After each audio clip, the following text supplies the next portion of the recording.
goes, Grady, what's going on? In church. They beat up, man. They beat up the whole. The preacher goes, what's going on, Grady? And I said, salvation. He's about what, 5'8", 5'9", 5'8", 5'7"? I'm 180 centimeters. But I don't even know what that is. I don't know what that Anyway, is. he's about like, he's short as fuck. Anyways, blood clot. Really? Yeah, I got 2 blood clots in my, man.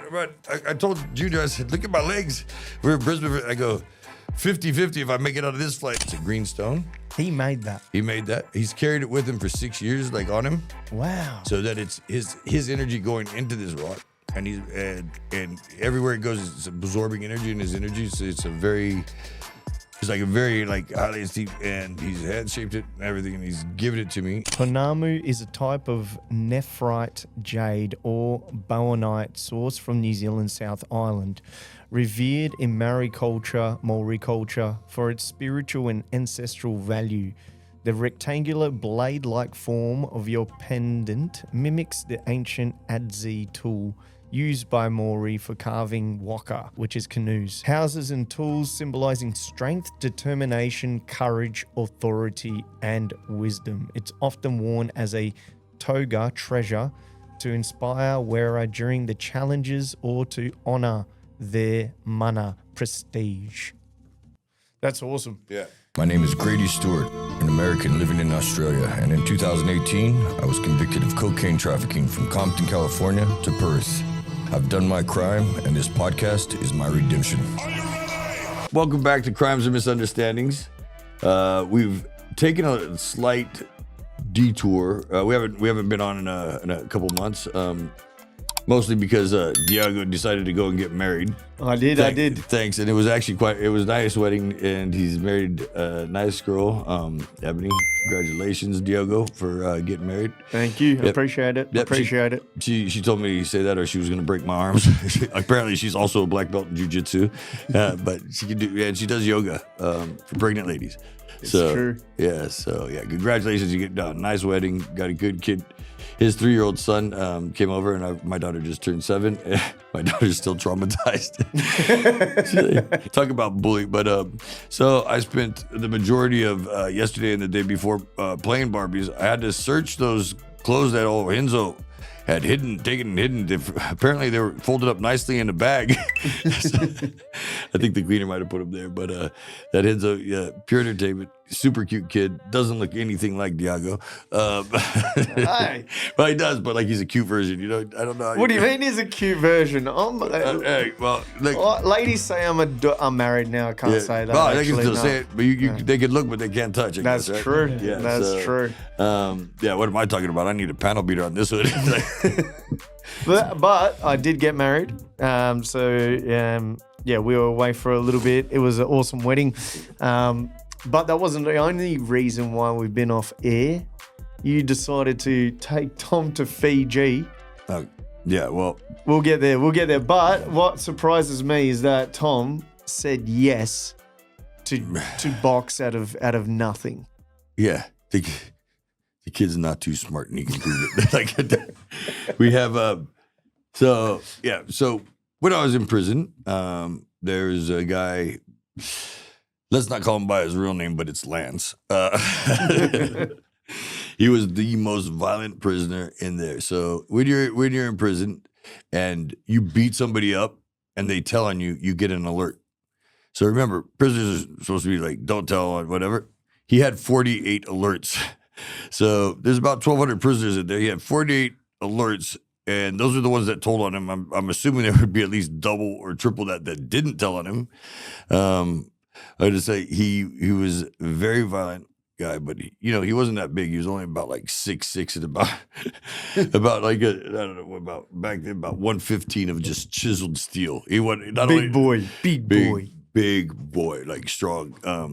And I said, hey, stop being a dick. And I got to the point that I started training all the Islanders, all the usos, and they were scary dudes, man. I think I'm 6'2", back then I was about 110. Now I'm a chiseled 116. It's the round mound of pound. But anyway, I was the smallest of everybody. And, of course I'm the coach, and these guys, just literally like they would be eating and see somebody and be like, bang, and just smash it, like, give me them smokes. So like, like, guys, you can't be doing this. I said, that's it. We're going to church because you guys all need to repent.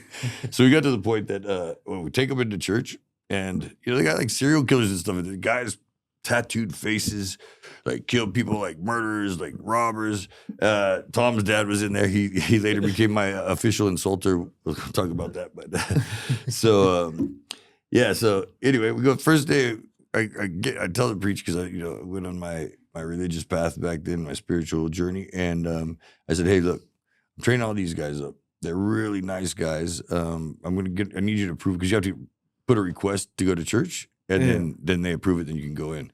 So I was like, here's all these names. I need you to prove them, and we're gonna take them, to church. And again, I'm the smallest guy at 6'2", 110, by far. Like, so that's anyway. So we go into church, and these, the back two rows is about like we're probably because they let him in by unit. We're probably the second unit. I don't know, 30. It was sparsely populated, the seats. Well, these guys that decided to sit in the back two rows, there's about 3 of them, decided to sit in the back 2 rows. They didn't get the mental message that was sent through telepathy. They're not to sit in the back row. These guys immediately proceeded telling them, hey, you're in my seat, bitch. Smack, boom, slam it to the wall, kick in the head, throw it out. I'm going, oh, the preacher goes, Grady, what's going on? In church. They beat up, man. They beat up the whole. The preacher goes, what's going on, Grady? And I said, salvation. Salvation. So every week we had a ritual. Like if somebody beat up somebody that week, we'd have to go in church. We would have to pray, repent, read the Bible, and take communion. Amen. Yeah, absolutely. The only problem was, every week, all of them were praying. Man, they got to the point. I remember there's some guys that by volume they run, by volume the Aboriginals run the show, but the Islanders, I mean, there's nothing you can do with these dudes. They're like they've decided because we were training like this pod 6 and it was like down, and there was one upstairs that they decided their boys were coming in. They decided we want that pod, and I remember them coming through because they're like split. Like there's a lifer side, and then there's everybody doing under 7 years side of self care, but it's split by a chain link fence. Yeah, and so you can see through. And somebody had done enough times where they're coming to less than 7 years. One of the big guys. I don't want to say their name because I don't want any of their family members visiting me, but very nice guy, by the way. So they've got to come down, and I see them coming through, and my mind, I don't know, I see movies. All of a sudden, I see them come through, and this look on their faces, and I'm just seeing, I'm going back into the jungles, and I'm seeing them like no shirts on, wearing their dress. What do you know, like their warrior dresses that they wear over there? Yeah. And I'm going, man, the energy has just changed. And it was a line of bad muscular dudes. They walk straight up to these like shot callers like pod. And all you hear is, and I'm going, oh no. I look in there. One guy's trying to get out. He's like the head of like some gang. He's trying to get out. He's bleeding. He gets to the front door and sucked back in. Bang! All these guys, they would go in there. I'm telling you, blood everywhere. They're sitting on the floor like they're crying. These are like, I'm like, what's going on? I just hear the biggest of them. He goes, now, you bitches are going to go clean those cells nice and clean and check it out. We need this place. They had him, after they beat him, made him bloody, they made them clean their cells out and then go check out. It's like, I was like, damn. So they had a lot of repenting to do that week. So anyway, the most violent of them all, what was the alias we were going to use? His real name is Lance, but we could use the alias Lance. Yeah, let's run with that. Let's run with that. Lance. I'm talking to you because you just did it to me again, buddy. Don't they? So I tell him, and this guy in prison, they run shop. Interest on anything is like 100%. So the most valuable thing you can get in prison next to drugs, smokes. And in Western Australia, they could still smoke. Coming up to I think the middle of this next year, 2026. So But they're cutting smokes after 2026. Yeah, but none of the other states here allow you to smoke. Really? Yeah, I think as far as I know, there's none yet. We're the last one. So New South Wales, South Australia, and No. Victoria, you can't smoke in prison. No, it's something like $2,000 for an ounce of tobacco. Wow. Yeah, so like I mean, that's how bad people want to smoke. So yeah, and they don't sell ladders. So you guys have to learn how to make like, they stick wires into the wall sockets, and they learn how to do stuff like that to light them. Apparently, I don't know how to do that. Don't smoke, but So so in Australia, we're getting done for packets of smokes inside and Western outside Australia, of town. yeah, all the other states you can do it. As far as looked at, okay, today Tom is producing. Big T. Please, Tom, can you look up what states are allowed to smoke and which can't? Well, We'll continue in the story. Otherwise, we're going to be waiting here. So yeah, we'll be here for a while. What smokes are allowed in prison? Yeah, no, which states can smoke and which ones can't. I'm pretty sure only Western Australia can, and that's it. So Yeah. anyway, so yeah, this guy Lance, one guy comes up and he's running his shop, and Lance is giving him half a pack of they're white oxes, the kind, and they come in like they're loose tobacco. Yeah. He comes up and he goes, "Hey Lance," he's an Aboriginal guy, so usually they're protected by numbers and family. He goes, "Hey Lance, I'm not gonna be able to pay you this Thursday, but I'll get you next Thursday." It's the spins or commissary. And Lance, and I'm sitting there telling stories like I always do. Like, I just looked over, not thinking Lance. I just hear Lance because he's sitting right next to me. He goes, "Go get it, huh?" He goes, "I'll give you 5 minutes. Go ahead." Like he's doing him a favor, giving him 5 minutes. It's like, "I'll give you another 5 minutes. Go get it." He goes, like, "About that?" He goes, "Yeah, 5 minutes." I mean, I'm sitting there telling a story like I am now, like in my own little world. Probably everyone's waiting for me to finish, but I just keep going. And like, I didn't even notice it. Lance, I see Lance just kind of come walking back. I'm mid-story, whatever. He just sits there. He's just like eating on something, not saying anything, like nothing had happened. And about another 3 minutes after that, like and every medical comes through. Lance went ahead and walked into that guy's cell at 5 minutes and 1 second and dispatched him from consciousness. Like he went ahead and put him to sleep. I guess he wasn't waiting for roll call. Like, I look at him, I said, "Lance," I said, "Man, like I'm happy to train you, but these dudes, they're terrified of you. Yes, you can beat them up. Some did have a red hot go, but it didn't really work out for him. But pretty much, he walked in and they know what the story was. Bang, good night."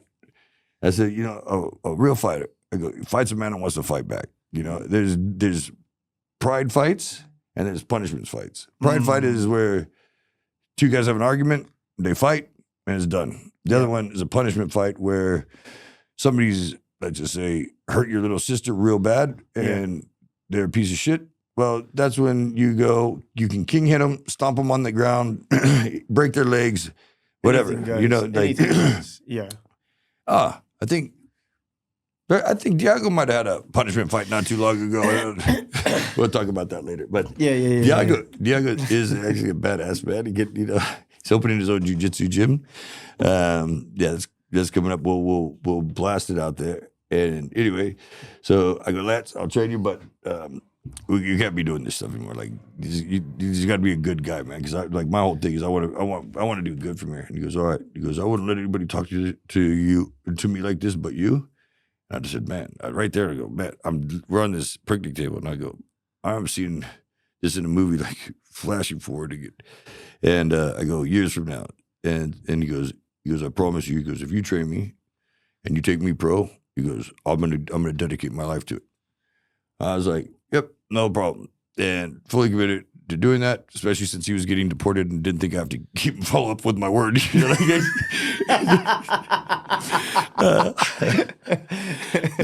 the guy trained.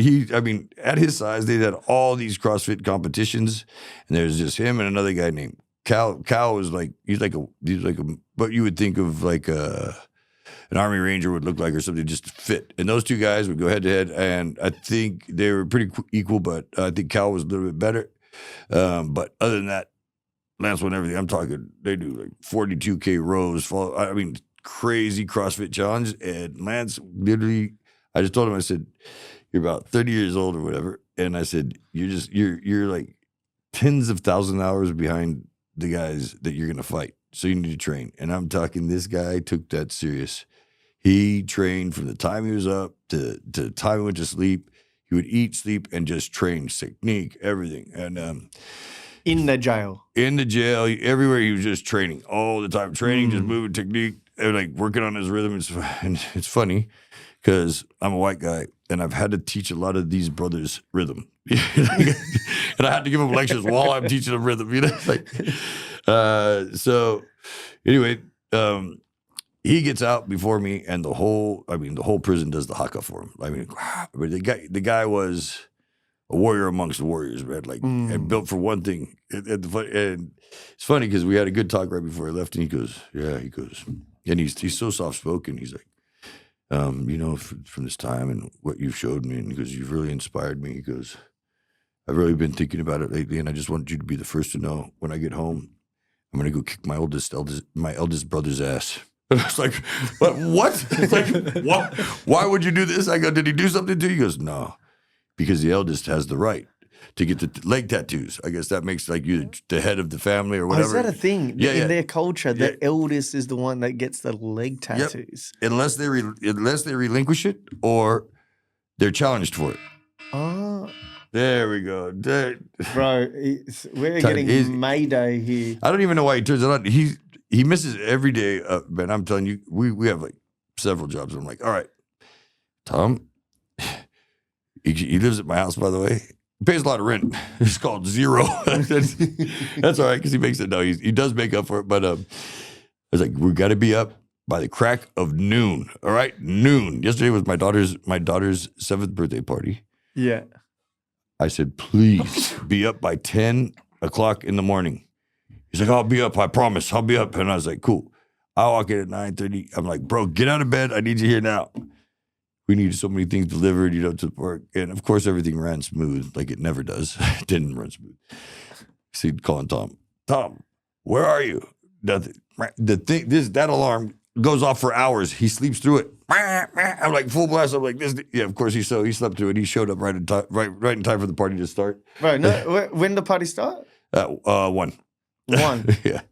Tom, what's going on, bro? He loves sleeping. Bro, when you get sentenced to go fix a truck at 3 a.m. No. No.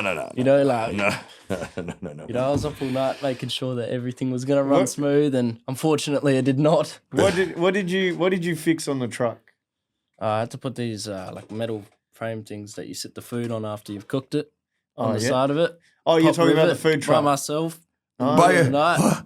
The thing fell on me like 8 times. I'm still alive, but Anyway, I don't want to get deep in, but yeah, he had to put 6 pot rivets through a thing. Anyway, I don't even go there, but yeah, and it was supposed to be done at 7 o'clock at night, but he decided to show up at 3 a.m. It doesn't matter. We're getting deviated from this. Yeah, I didn't even get an invite. We didn't get invited. Because you were down south in Bunbury. No, I came back. When? Yesterday? Yeah, I actually, to be fair, I was a godfather. There was a baptism, and we needed to go to the church because we were godparents to the kid. But poor bastard. Anyway, go ahead. Hey, I'm sorry. I'm just kidding. Go on. Now I've lost track. Where was I? So Lance. So essentially, you were in prison. Tom, switch the camera. Essentially, we were in prison. You were training all the usos, and Lance, meanest of the usos, you said, look, you got to he's going to fight his brother. We're at the point where he's fighting his brother, right? You got to control the anger, and then he was getting out. He got the haka standing ovation, and he comes to you and he goes, you know what? This is right. You told me this before. The haka was when he walked out of the prison, but yeah. It's right, like before that. So, yeah. He said, and then he said, look, Grady, with all this training that you've done and assisted me in becoming a machine, I'm going to go out there and I'm going to do the one thing I've always wanted to do. Fight my older brother. Yes. I'm glad I inspired you to family violence. Thank you. Wait till you see this guy. So anyway, I gave my word. And then Danny Green, he's been pivotal, like helping Angelo Hyder, Tony Tolles. Like I told him about this guy. He went over there, and he had his first amateur fight, looked at man, killed the guy, stopped him. Like just like we were wanting to. Like second amateur fight, like I hadn't been in touch because I got out like at one point I hit -$5 in my account at my age, and I was like, what? This is embarrassing. I stopped taking calls from people, and I just put my head down and I went to work. And now I have $5. Now we're actually that's another segment we're working on. It's from 0 to $1 million. How long it takes to get to $1 million from 0? Well, we'll let you know. But we're getting closer. Maybe not close, but we're getting closer. So, I mean, there's quite a few businesses going on. We got the food truck, the warehouse. There's a lot going on. But let's put that to the side right now. So you said he had to fight overseas. Why? Well, he's been deported because apparently violent criminals that are part of gangs aren't welcome back here. So he actually can't fight in Perth or Australia. Yeah, he got deported. He's living in New Zealand. So I was like, I know I'm safe because I really plan on being retired from boxing for good. Like I had 11 surgeries in 2 years before I discovered cocaine, and I wish I had discovered cocaine earlier. But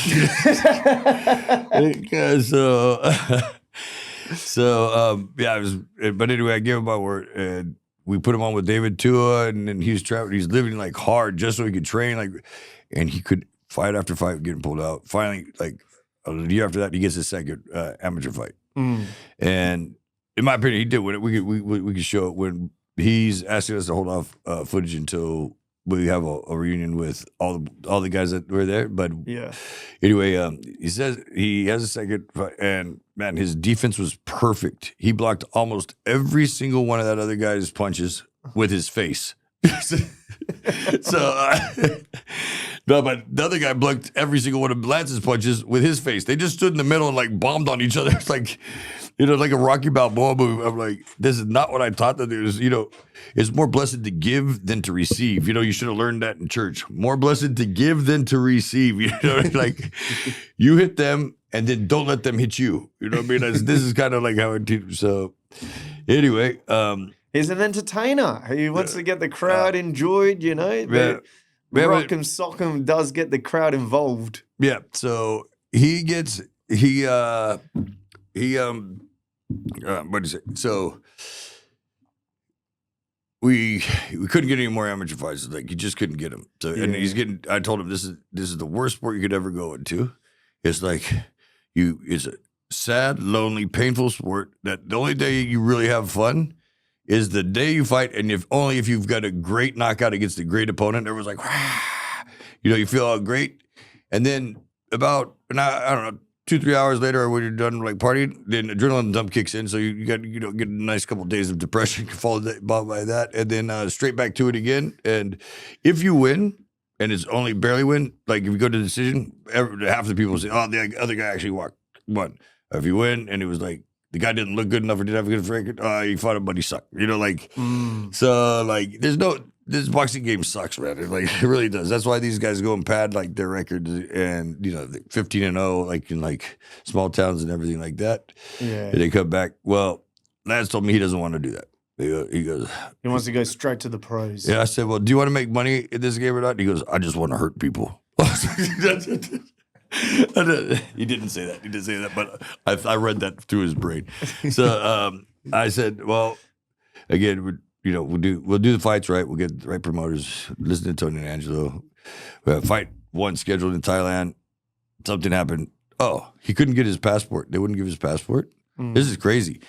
Remember, so we were gonna go fight in Thailand. It was not a good time for me because it was just like getting everything going. Yeah. But I gave him my word, so I was like, yep, we're going. But he couldn't get his passport. He ordered an emergency passport. It didn't come in. And the day before we were supposed to fight, where we were supposed to fight, they had that massive earthquake where thousands of people died. Yeah, exactly that. And we didn't get his passport. Like for his emergency passport, he ordered like 6 weeks before. And they didn't give it to him because of the avalanche or whatever. Not an avalanche. It was a earthquake. Earthquake. Yeah. But no, what are you talking about, bro? The day we were supposed to fight, that happened. Oh. Or the day before they were supposed to. Yeah, so this is kind of like a blessing from God. Like we would have been there where everybody was dying. We would have been exactly there.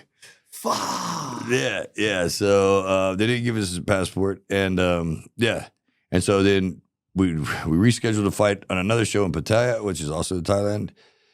Something happened there. That one got canceled. We're just going to do another one a couple weeks later. And then Tony calls. He's like, I'm sorry, mate, but that was canceled. He goes, we've got a better opportunity for you. We've got a good promoter. He goes, your next fight is going to be, we can fight in Fiji. It's closer to New Zealand, which sucks for me because it's a longer flight for me, shorter for him. I really want him to suffer, man. If we have to suffer, I want him to suffer more. So, yeah, it was like, Fiji, sweet. No, Fiji was not sweet. We finally got a fight in Fiji, but it's not like naughty or like some. They put us in Suva. So TripAdvisor, the road. What was it, Tom? The road down there. Oh, so I was looking at Tom and I said, "Where's Suva? Where's Suva in Fiji?" It's on the other side of the island. It's the other side of the island. Nandi, yeah, Nandi. It is. Put it this way, TripAdvisor said. The drive down there is like 4.5 hours. On a safety rating, it's a 2. There was 2 fatal wrecks. Like while we were going down there, like bumpy roads, rain, forest, trees laying in the ground, black. Like oh man, and just pull it. We actually have to put some of this footage up, but yeah. So we get through there, and before we go, I look at Tom. I said, you know what, Tom, he's been a good kid. Had a hard life. And you vlogged this the whole time. Yeah, we've vlogged this except for he's put it on some, up to you to fix it. He's put it on the thing and it says, we've recorded it all. And now it says it needs to be reformatted. I don't know, but we've got it. You put Tom in charge. Oh, man, you should. I have never seen a better cameraman. We get off the plane. He's walking. Everybody's coming up. I'm like, where's the camera, bro? And he's like, it's in my bag. I was like, you think you should pull that out? I was like, they're like singing to us and shit. I was like, do you think you should film this? He's like, well, the dude, I'm like, and then we're sitting there. He's supposed to be filming, like, take stock clips of like driving down, you see the trees. Yeah. He's sleeping like this, like his neck should have broken. I don't know how this guy sleeps. He never stops sleeping. He's a good sleeper, right? Well, he is pro at sleeping. I'm not even talking pro. I'm talking Hall of Fame. This guy can sleep. So anyway, the few times that he did wake up to film, I was like, yeah, cool. And I said, this guy's pissing me off. I talked to Angela. And Angela goes, hey, he goes, oh, we're having a little issue with this fight. Yada, yada. This is right before we get on the plane to Fiji. Like, we're in the airport. Yeah. And he goes, the Fijian national champ, it's like his, 10th fight. He goes, just had the guy pull out. We're trying to fix it. And I go, oh, no. I go, how much you weigh, Tom? Tom's like 83 or something. I go, Tom will fight. He goes, Tom. He goes, we just need a body. I go, that's all you're going to get is a body. So I said, Tom, yeah. You're fighting. He goes, fighting what? I said, boxing. He goes, okay. Like that. I said, so I hit up Angelo. I said, Angelo, he's down. Angelo shoots him a contract. And Angelo, he's so generous. You know what the pay was? What? Neil. N-I-L, Neil. Tom just woke up and he's ready to box. He said yes. And I didn't even know who the opponent was. So I was like, this little bitch is going to get scared and do it. And I go, let's fuck with him until he like pushes out. He's like, nah, I'll fight him. Like, okay. And then he was like, no, I'm going to fight him. He was keen. Tom, you were keen. Yeah, keen. Yeah. Vaping the whole time. So finally after, like he's vaping, 4 or 3 minute rounds, no problem. I said, so because Tom's workout regime is absolutely zero. Sleeping. He absolutely does not work out. I've sent him I got a membership at the MMA gym. This is another place I've got. Fuck that. So I was giving him a full-time membership there. And he's gone twice. So I said, the fight's 3 days away. And we talked to Andrew Maloney, who's a world champ. And I said, I'm just thinking about the best training for you to do in 3 days is nothing. Because if you do train, you're going to be so freaking sore you won't be able to do anything. I said, at least if you're going to get knocked out, you might as well get knocked out feeling fresh. What was going through your mind, Tom? Oh, I was just like, yeah, I don't know, nothing crazy. I don't think too much goes through his mind. He's smart. He's smart as hell, but like, the dude is a non-tripper. You know what I mean? Yeah. Your dad's in jail for like murder since you're 12 years old. Yeah. He looks like an innocent little white boy, but the dude is. I mean, nobody's giving him like. talked to all his first of all, he doesn't have one white friend. They're all black. Like they're like, and Tom just goes out there and scraps with them. He fights with them. Like, white boys aren't supposed to be able to beat up black boys, especially when they have the kind of muscle you do. Same amount of as his pay. He's got the mentality, Tom? Bro, it's all about the mentality, isn't it? Yeah. Well, so they say. He's a quiet assassin, Tom. No, he doesn't know, but check this out. This is where it gets good. Yeah. So the guy finds out like Tom's has literally zero training, is vaping. I'm telling you, it's 30 degrees, 100% humidity, and he's in sweatpants and a long sleeve jacket. And I go, this is like a sign of a schizophrenic. Isn't this what they do? Like, the dude, I'm like, don't you realize? Like, everybody's in shorts. And I'm like, I'm wearing a dress because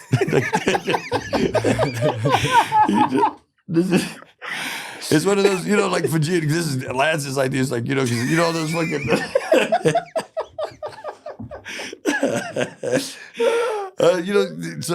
You were culturally appropriating. Yeah, the dudes walk around. I don't know what they're called, but like over there in all these islanders, men wear dresses. Like, and I said, man, it's so hot, my balls are sweating. I was like, I'm kicking these freaking drawers off. So I mean, now free balling, man. That's pretty comfortable over there, bro. And this guy looks like he's dressed for skiing, and I'm talking snow skiing. And so anyway, like, hey, that opponent fell out, but the promoter's son, he'll fight you. Okay. I was like, we go to the gym. I'm like, all right, Tom. So we ask Andrew Maloney, I go, what kind of training? He goes, I don't know, bro. He goes, just put your head down and swing. He said, just put your head down and swing. He goes, his first fight interview was by a world champion. What? Yeah, Andrew Maloney. We're sitting there with Andrew's interviewing. Like, how does this even happen? So we've got all this. Most of it. We've got it on video. We'll get it up to you guys. Depending on how much I paid Diogo, it might be, was it 2025? I paid him good, man. It should be up this year. So vlog coming. Yeah. So anyway, so he's down to fight. I've seen Lance like the day before, and I told you he's built like The Rock. He's built like chiseled steel. I go walking. I go, wait till you see this dude, bro. And we open the door, and I'm like, oh damn, what is that, bro? Fucking Shrek opened the door, bro. I go, I'm looking for Lance. Are you standing in front of him? Fat as a house. And I've been asking, I said, send me some video you're training. Anyway, doesn't do anything. I'm like, let's do some media. And he goes, I don't want to do. I go, bro, listen to me. I don't care if you want to get paid in this fight game or not. You're doing media. So he did it. So he didn't. So I did it for him. I could just take a picture and I'll tell the story. Go. So we'll pull up a couple of the stories, and then we did it anyway. Go to the fight. And he's like eating the drumstick. Like we're going to fight, bro. Like, you don't need drumsticks on the way to fight. It's like the dude is just hungry, man. He's hungry. And so we got all there, and heavyweight. Like there's no limit. Bro, there's not. Is there anything bigger than heavyweight? So he didn't want to fight above. So he's got this guy. Forget. Good luck on pronouncing his name, like Salvador Ratu or something like that. He's got 50 amateur fights. Yeah. Lance has 2 and 2,000 prison knockouts. And might have put a couple of guys in the boot of a car every now and again. Nothing serious. So the guy's got 50 amateur fights. He's a national hero. I go, there's only one way to win this fight. Tell him what I said. Liver shot. Yeah, but high jab, come liver. High jab, come liver, right? Yep. He predicted it. Yeah, and I said, Nostradamus got nothing on me. I go, I'll tell you right now. The only rounds you're gonna make is the rounds you are. He was round, baby. I'm like, there was no chisel to that, man. That wasn't blubber. That was flubber. But I think the guy was even commentating. And he goes, "Oh yeah, and Salvador Ratu is going to the head 4, 5, 6, 7, 8, 9 times, and the fat guy is taking it." So, but yeah, we kept, and Angelo's, your mate's got it. Ange, relax. It's going to be the 3rd round. We'll win. Relax. He goes, how do you know this? I go, because I'm a psychic, bro, obviously. End of the second round, like I just said, bro, the only way you're gonna win this is just make sure this because Lance hit so hard. We had to apologize for what he did to the bags at the boxing gym. You know, like and man, that dude hits hard. I'm just thinking about him king hitting people. One guy didn't pay him a Kit Kat. He king hit him.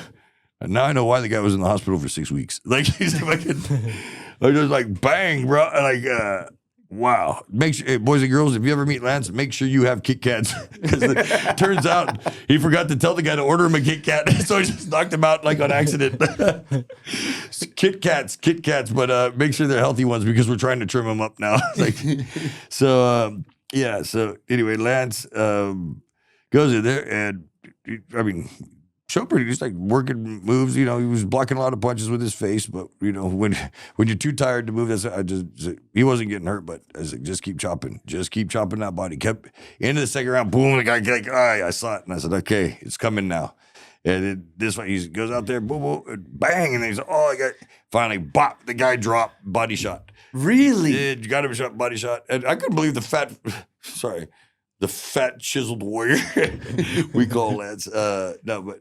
Lads, he showed you could tell like he was gassed, but he wasn't coming out unless he died. Like, he's getting hit, but like it was like calmness. He's like, I think between rounds, he's like, what are we gonna eat after this? Like, I think that's what he was thinking. I'm trying to, hey bro, stop blocking those punches with your face. You know, and he's like, yeah, how close is the closest steakhouse? Huh? I was like, I said, okay, but yeah. So anyway, drops it once, boom. Bang, comes out, bang, drops the guy again, and the guy's like, goes down. I jump in there, I'm all pumped up. We fired 6 years, we did it like that. Lance is gonna walk off like nothing happened. Like, let's just go. They're gonna interview you. God, I'm like, usually do an interview afterwards. Since I showered, he goes, should we go get some of that rice and stuff outside? I'm like, bro, Les, you just fought one. He goes, yeah, no. He goes, I have to be honest with you. And I go, what's that? He goes, I didn't think it was really going to happen, so I didn't even train. I was like, I said, no shit, dipshit. I go, you think I get? I go, you think you get a physique like that from training for a fight? I go, I know you didn't train. He goes, kind of worse than that. He goes, I got off the couch for it. I was like, no, yeah, my days. So he goes, but then he goes, and he felt like really bad because he's like, I think, you know what, I didn't think it was going to happen because all the other ones had fallen through. All the other fights had fallen through. Did 3 in a row. Did this one. I didn't think it was actually going to happen. And I was like, all right. But you don't think he's a man of his word? And I said, well, we'll find out what you do the next day because usually some fighters, they'll go party for like 2 weeks and, you know, like get ready for the next one. Nah. He woke up the next day, went for a run. Then he's been in the gym now. You know, he's like, you'll see. He goes, I'm not doing it. So, I mean, I just took a FaceTime call for him on the way here. Telling him he's working out now.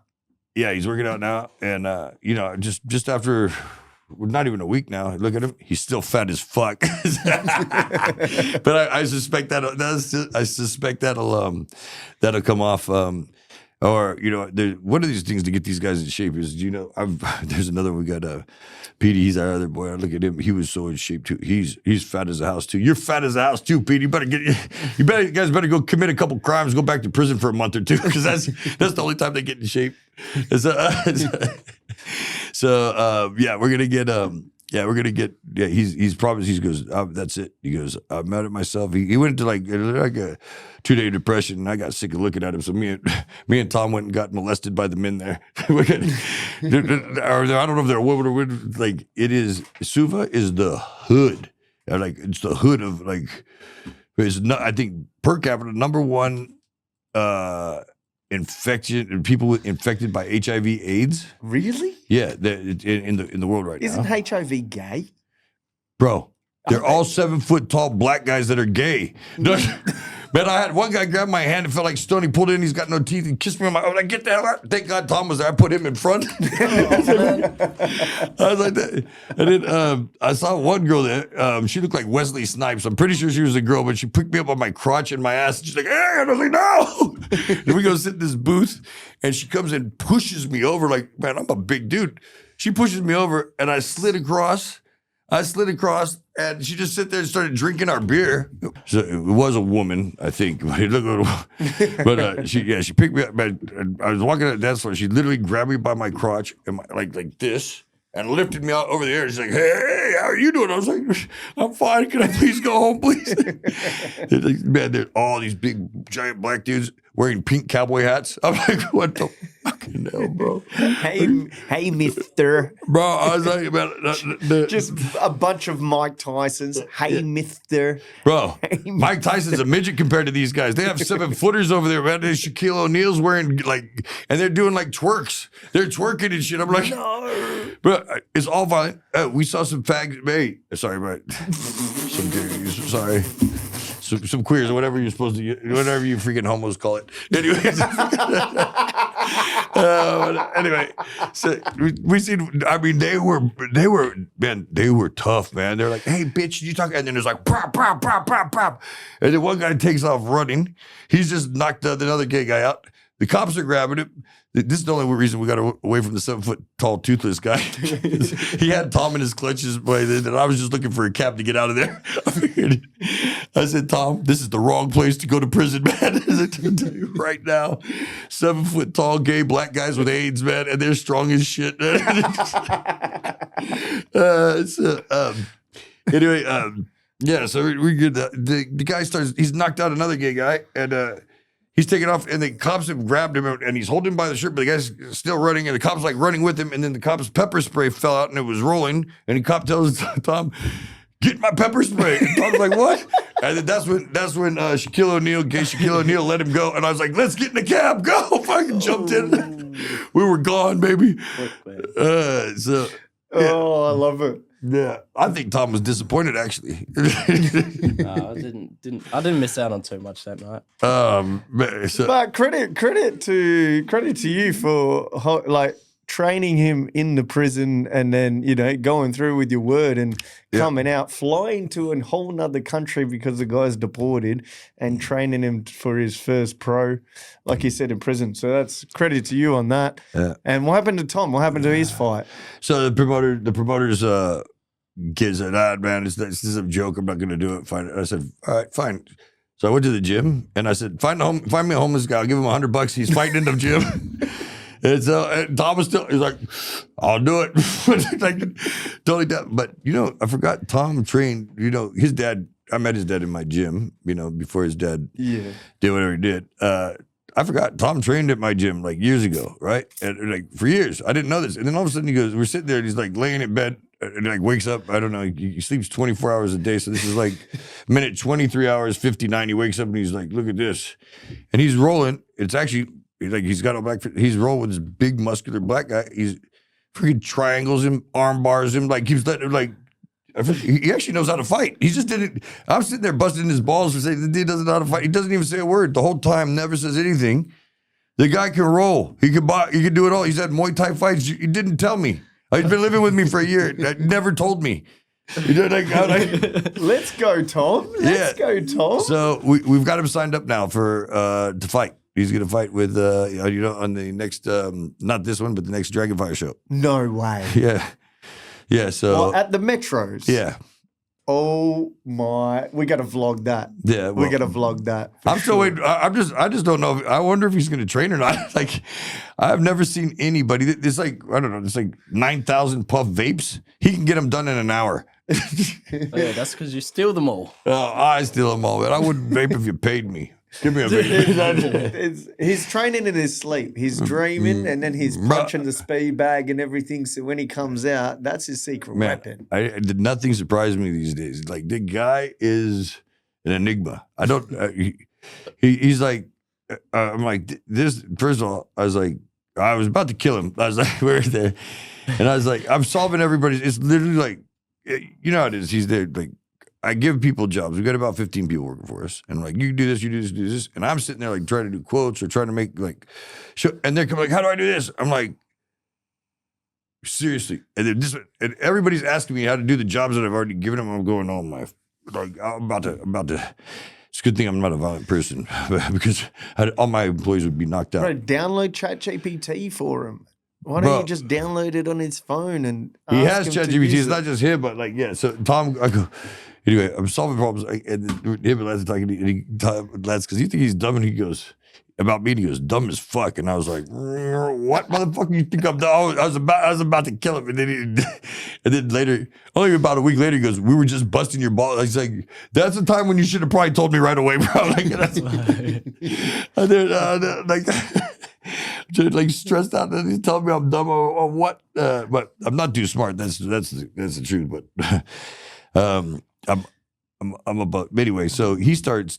I'm like, you think I'm dumb? I go, you're dumb. And then all of a sudden, and then he starts quoting like Newton's, I don't know, theory of relativity, and like going off of quantum theory. And he actually knows this stuff, or I think he does, because I don't know it. He was telling me. I'm telling you, he studies in his sleep. You think that he's sleeping for 12 hours? He's reading philosophy in his mind. You know what is happening? I am not smart. You know what? I just realized it. He's not sleeping. I am not smart is not a I'm not phrase smart. to use. when I'm not saying smart. that I just you're figured out what smart. he's doing now. It's taking me a year. He fakes it every time I go in there. He's fake sleeping so he doesn't have to work. He is smart. I knew he was doing figured the code. Bro, I'm telling you, it's like a fire alarm going off in his ear. For 2-3 hours at a time. He doesn't answer. He won't get up. Your ChatGPT, he's grok. What? We figured it out. No, don't even put it that because Grok doesn't insult Chuck. Oh, bro. So, but one thing I get this thing from Lance. So he was, and he's back training now. But it was probably it's the best gift I've ever been given. Sorry, I can't read. Is he going to fight again? Yeah, he's fighting again right away. We're fighting next. The next one is in. I think we're going to Japan, then East Timor, and we've got like, he's gonna have one more before the end of the year. I forgot where they told me that is, and then in Japan in February, East Timor right after that in March, and then about 8 next year. And so we'll within the year we'll have 10 fights under his belt. You know? I'm coming to Japan. Good. I'll stay home. You got this. I am coming to Japan. Yeah, so we need somebody that like a cameraman that stays awake or like actually knows to film stuff. I buy his flights, first class. I have to sit in the back. This guy wins a freaking upgrade. He's sitting in the business class with his legs up, sleeping, and I'm cramped. How tall are you, Tom? Like 4'12". Nah, he's about. What is he about? A good 5'4". It doesn't. No, the funny he's thing about- is that it doesn't go to 12. Yeah, Like, yeah. I guess he's dumb too. That's no, he's about what 5'8", 5'9", 5'8", 5'7". 180 centimeters. What I don't even know what that is. I don't know what that Anyway, is. it's about like he's short as fuck. Anyway, so and I'm sitting there with my knees, and this guy wins. He wins a fucking raffle upgrade, and he's sitting there sleeping with his feet up on the wall in front of him, fully extended like this, leaned back, and my knees cramped. I got DVT, bro. I came back, I almost died twice now since I've been back. I did tell my girlfriend. I told her it was just I forgot what it's called. This other one where you just What is DVT? So you get a blood clot. Really? Yeah, I got 2 blood clots in my. I told Junior, I said, look at my legs. We're in Brisbane. I go 50-50 if I make it out of this flight. He doesn't say anything. I was like, he's gonna talk me out of it. You know, he's like, yeah, 50 is a good chance. So yeah, we made it in there. And so yeah, I've had to go get on blood thinners and all kinds of things. He knows. And It's an 8-hour flight. It's a long flight. Fiji is like 7-8 hours, Yeah. isn't it? Yeah, well, it's just goes to show I'm out of shape. I'm bad. You know, I'm not Tom's age, so I can't hang on to his training regime of puffing vapes and drinking all day. And he sleeps. I sleep about 4 or 5 hours a night. He sleeps about 45 hours a night. Yep. So I got to do that. So anyway, as I told you, try to prepare for boxing. But let me get back. So Lance, he's giving me this. This thing What's so, that? So now I'm gonna have. As I pull up on Grok because they pronounce their R's like these. So when you say it sounds like Māori. It's why we call it moldy. That's how you pronounce it. So I can't read in English. So I mean, reading in their language is pretty difficult. So what I did, so what it is, it's what is it called? It is called. I think you said it was a Moby. Morby. No, it's a Māori. So what it is? It's a stone that he hand shaped and like shaped it. It's from his area. It's a green stone. He made that. He made that. He's carried it with him for 6 years, like on him. Wow. So that it's his energy going into this rock, and and everywhere it goes, it's absorbing energy in his energy. So it's like a very like highly esteemed, and he's hand shaped it and everything, and he's given it to me, and it is a let me see. I'll ship. I'm gonna. You got your phone right there. Yeah. I'll send. So what I'll do is I'll send this. Cultural rituals is called pronamui, and hold on. How do I send this? There we go. Send. I send this to Diogo, and then you can read it, Yeah. and that's what it is. Bang. Boom. Here Yeah. we go. So yeah, absolutely an honor to wear this thing. And I haven't taken it off since he put this on me, and then it addressed it the same day. So it's different.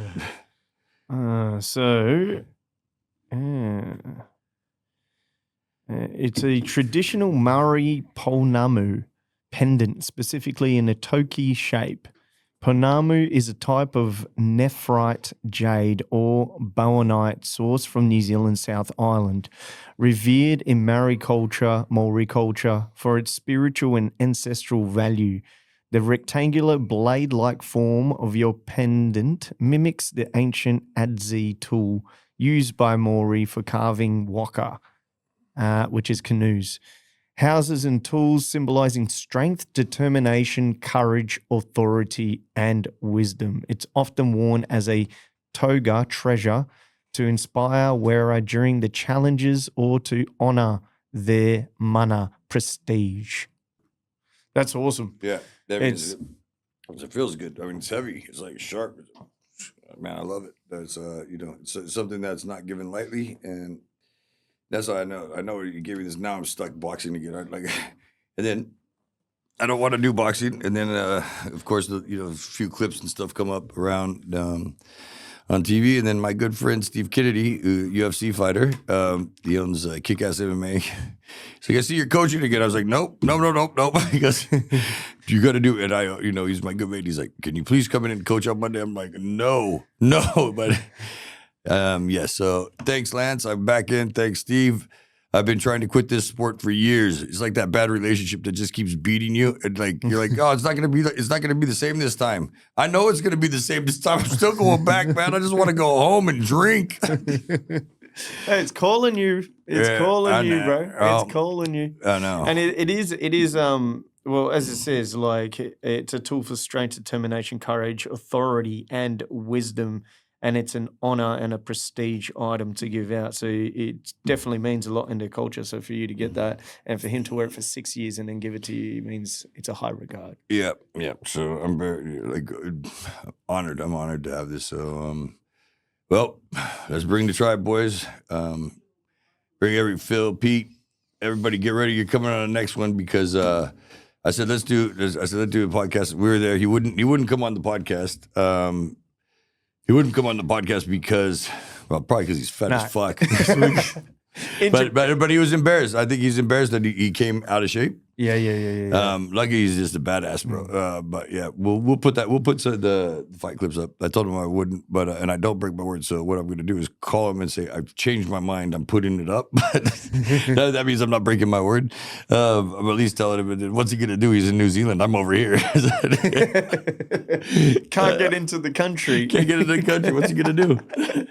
And I'll stock up on Kit Kats just in case. But we got these DJI mics. So when we go to Japan, maybe we'll do a podcast with him. Then he might be in better shape. So well, he was, and Tom the piece of shit. Like I go, look at this fat fuck, bro. I go, look how fat he is.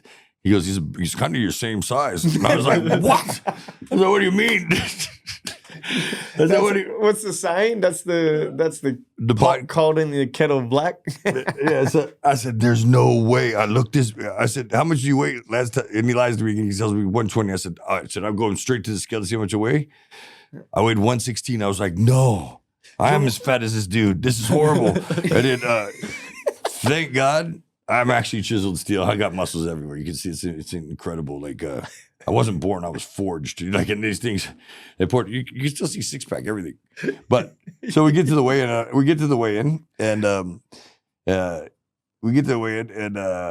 was it Francis Chua and Steve Gago? They're talking to this trash talking. They started getting in this like big push, pushing, shoving.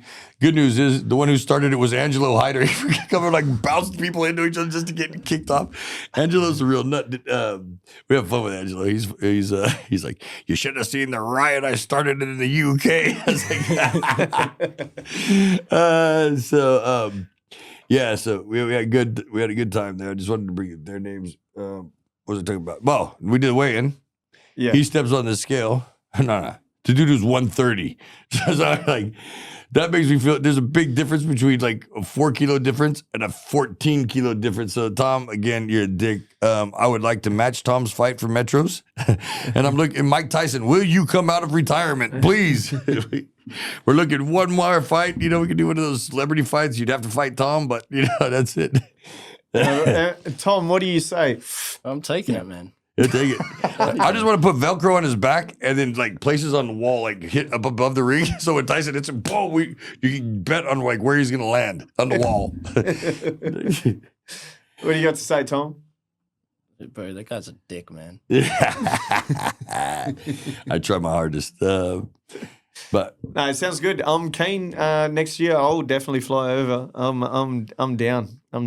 Okay. And what do you got to say to the listeners? We've been away for so long. Well, what do you got to say to them, man? We've got several episodes also that we've missed while we're there, and they were quite good. Except for Diogo got drunk and wouldn't listen to it. He was hammered on it. I'm like, Diogo, we're going to the wrong pole. So those are down the drain. We're not taking any more breaks. We've got it. We're going to keep this regular. We are going to do 5 this week, and we've got Silas coming back. We've got Mr. Mechanical Man coming to finish off we did a charity one that has been a long time in the making. If anything could go wrong, it did go wrong. And anyway, finally we've pulled it off, and we're going to finish that off if Mr. Mechanical Man shows up today, which is, 50-50 chance, maybe less. So we'll finish that one off. And then, we're going to be pumping them out. So stay tuned. Like and subscribe. I keep forgetting to say like and subscribe at the very beginning. The button changes. Oh, no, it does. The button changes. Like and subscribe. Diogo has, hey, our next show is going to be here. And the one after that's going to be there. Let's see if it's actually there this time. Usually I just look like an idiot. But thanks, Diego. And we have got some killer guests coming up. We had a girl today. She actually panicked. She's been charged with, I think it was manslaughter. What was it, manslaughter? Yeah. Because she stabbed her boyfriend to death 18 times. Yeah. But she's on bail, so she got scared of the pod. Yeah, I think she got scared of the pod. Like she got in here and then she was all happy, she only drink about a half a bottle of vodka on the way. And she was ready to get on, and then she saw Diego, and smoke came off her feet like Usain Bolt in the 100 meters. She was gone. She literally bolted out. She's gone, man. I don't think she thought it was real till she got here.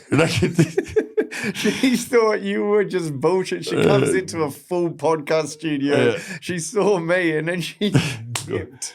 Man. So, then we missed that one, but then we're also trying to get this lady. I've been stalking her. I don't stalk women, but this is what she owns the oldest brothel in town. Her name is Marianne. She owns Langtrees. She almost came in. I've been trying to get her forever. I've hit up everybody I can. I even bought her she loves tequila, and I smoke, no problem. But if you vape next to her while she's smoking, that's disgusting. So she loves her tequila, and anyway, there's some talks to getting her in. Hopefully, we'll see how we go. Marianne, I miss you, baby. Come and see you at the brothel, but my girlfriend gets a little irritated at it, but she's understanding it. I told her I'm going to the brothel. She's like, what? I was like, yeah, I'm stalking this lady there. She's like, what? I said, it's the owner. She's 71. She goes, oh, that's okay then. So yeah. Sounds good. Sounds good. Like and subscribe. A lot to come, and the vlogs are coming too with Tom's amazing filming. Yep. Okay. We'll see you next time.